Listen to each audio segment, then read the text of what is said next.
Olá, meu amigo, minha amiga, sejam muito bem-vindos. Eu sou o professor Sandro Marcos Godoy, tenho a honra de fazer parte desse projeto maravilhoso, Mitos do Direito. Estaremos trabalhando com vocês a matéria, a disciplina de Direito Ambiental. Não é? Qual é o intuito? O intuito desse projeto é preparar você tanto para a vida acadêmica quanto para a sua vida profissional.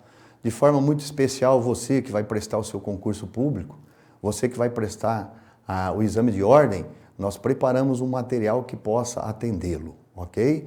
Então, só para você ter uma ideia, os editais da OAB, eles disponibilizam a disciplina de Direito Ambiental, mas não há previamente um sumário estabelecido.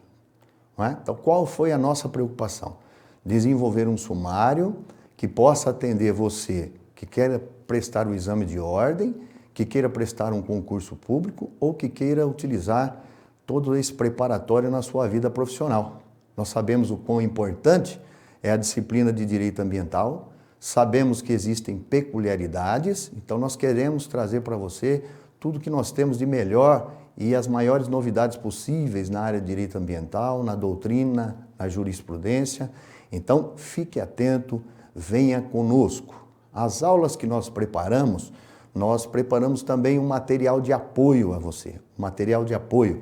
Por isso que o professor Sandro remete a sua atenção para o livro que nós acabamos de publicar, pouco mais de um mês, que se chama Direito Ambiental Objetivo e Descomplicado. É um e-book que está à sua disposição, está aparecendo na sua tela, pela Amazon. Nós tomamos a liberdade de tratar nesse livro, é um livro completo, que vai servir para você na vida acadêmica, na vida profissional e no seu concurso público ou no seu exame de ordem. Direito Ambiental Objetivo e Descomplicado, do professor Sandro Marcos Godoy, já à sua disposição na Amazon para a sua aquisição por e-book. Um preço extremamente atrativo para que todos possam ter acesso, ok? Então, nós iniciamos a nossa aula de hoje falando de um dos artigos mais importantes e de maior referência no direito ambiental, que é o artigo 225 da Constituição Federal. O artigo 225 da Constituição Federal, eu, sem medo de errar, eu digo que é a base, a estrutura do estudo do direito ambiental atual. Não é?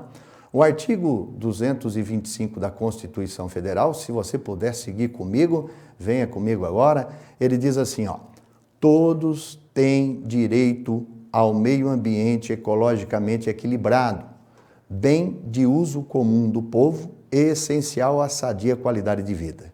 Aí eu destaquei, impondo-se ao poder público e à coletividade o dever de defendê-lo e preservá-lo para as presentes e futuras gerações.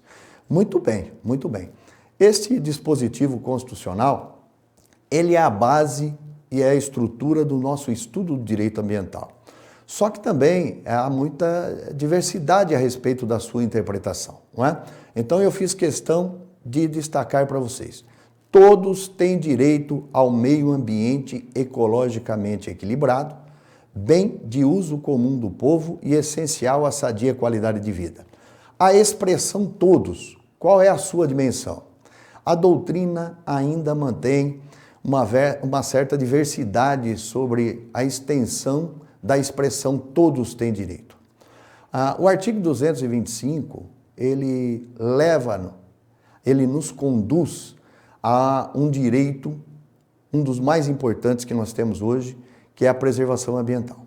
É importante que nós entendamos que a preservação ambiental ou o direito ambiental, eles transcendem os interesses individuais. Então nós temos que partir da premissa de que quando nós falamos de preservação ambiental, nós estamos falando de um bem que transcende o direito individual, que pertence a todos, indistintamente. Até porque a preservação do meio ambiente leva à preservação de todas as espécies, inclusive o próprio ser humano. Então, a dimensão do artigo 225, com certeza, busca ampliar a todos, da maior forma possível, os direitos e a proteção ao meio ambiente ecologicamente equilibrado. Alguns autores resistem à ideia de que a expressão todos não se estende além dos limites territoriais ou de soberania do nosso país. Então, teria direito ao meio ambiente ecologicamente equilibrado aqueles que, por sinal, vivem na extensão territorial ou soberana do nosso Brasil. Me parece uma posição equivocada da doutrina, em alguns pontos, porque nós sabemos que os malefícios ambientais não encontram limites territoriais. Sejam territoriais, sejam de soberania. Os malefícios praticados ao meio ambiente são sentidos de forma globalizada. Nós vivemos em um mundo cada vez mais globalizado. Então é evidente que a expressão todos têm direito ao meio ambiente ecologicamente equilibrado não poderia restringir aos brasileiros que aqui vivem ou estrangeiros que aqui fazem parte do nosso território. A intenção do legislador certamente foi estender ainda mais o alcance de proteção ambiental. Muito bem. Então, visto essa primeira parte, voltem comigo no slide, por gentileza. Vamos ler o slide novamente. Todos têm direito ao meio ambiente ecologicamente equilibrado, bem de uso comum do povo e essencial à sadia qualidade de vida. Aí vem uma segunda parte, impondo-se ao poder público e à coletividade o dever de defendê-lo e preservá-lo para as presentes e futuras gerações. Muito bem, a segunda parte do dispositivo do artigo 225 da Constituição Federal, ela nos revela um dever para com o meio ambiente ecologicamente equilibrado. Se todos têm direito ao meio ambiente ecologicamente equilibrado, e todos aí buscam abarcar o maior número possível de pessoas, inclusive aqueles que vivem fora da extensão territorial e soberania do Brasil, é evidente que este mesmo direito estabelece para essas mesmas pessoas um dever, impondo-se ao poder público, não só ao poder público, e à coletividade o dever de defendê-lo e preservá-lo para as presentes e futuras gerações. Eu costumo afirmar no meu livro que o 225 nos traz um direito-dever. Ao mesmo tempo em que nós temos um direito de ter um meio ambiente ecologicamente equilibrado, nós também temos para com esse meio ambiente, para com esse direito, um dever. Um dever, inclusive, que transcende o interesse individual. Aí nós vamos falar mais adiante um pouquinho, por exemplo, da função social da propriedade. Nós vamos entender a função social da propriedade dentro do contexto ambiental se nós nos lembrarmos desta segunda parte do artigo 225. Por quê? Porque todos que têm direito ao meio ambiente ecologicamente equilibrado, na sua maior extensão, têm para com ele, o meio ambiente, também uma obrigação de preservação ambiental.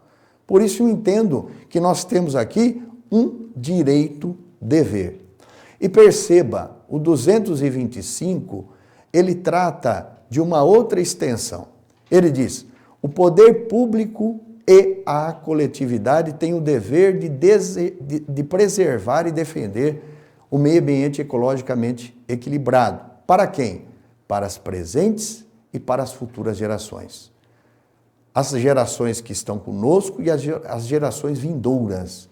Por quê? Porque nós não temos o direito de deixar para as gerações futuras menos do que nós recebemos atualmente. Essa é a nossa visão de meio ambiente ecologicamente equilibrado. É assim que deve ser interpretado. Então, olhem, meus amigos, na próxima aula nós estaremos chegando aí próximos aos chamados princípios ambientais, os princípios que defendem o meio ambiente.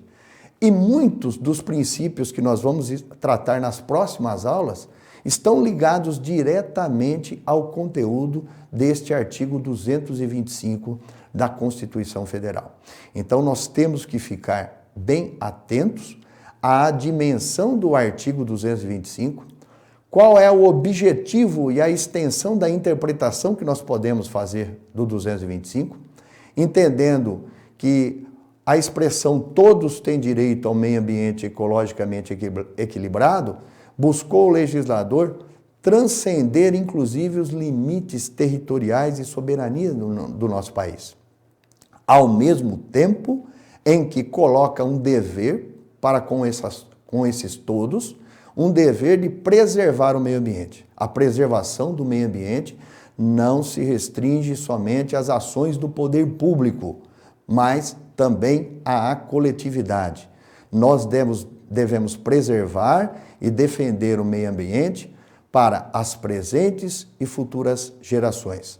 É um compromisso que nós temos que assumir com o legislador constitucional, é a interpretação que nós temos que ter do artigo 225 da Constituição Federal em toda a sua extensão. Então, fique bem atento, porque em uma prova ou um exame que revele um conhecimento do 225, numa questão dissertativa ou numa peça prática, você pode aí analisar todos esses aspectos e dar a sua resposta da forma mais ampla possível, porque o direito ambiental e a sua importância sempre transcende os interesses de uma nação. Todos os malefícios experimentados por uma nação diretamente pela degradação ambiental certamente vão produzir efeitos em outras nações. Então não há como restringir literalmente o artigo 225 da Constituição Federal para uma preservação ambiental somente dentro dos territórios de uma nação. Temos que pensar a preservação ambiental, o compromisso de preservação ambiental, ou seja, o chamado direito-dever estabelecido no artigo 225 da Constituição Federal, pensando, é claro, nos limites que transcendem o interesse individual, não é? A preservação ambiental é um interesse maior do que o meu próprio interesse individual e também um interesse que transcende os limites das nações diante dos malefícios que poderão ser produzidos pela degradação ambiental. É isso que nós tratamos na nossa primeira aula. Espero que você tenha gostado, espero que você continue conosco nas aulas vindouras. Fique com Deus. Obrigado.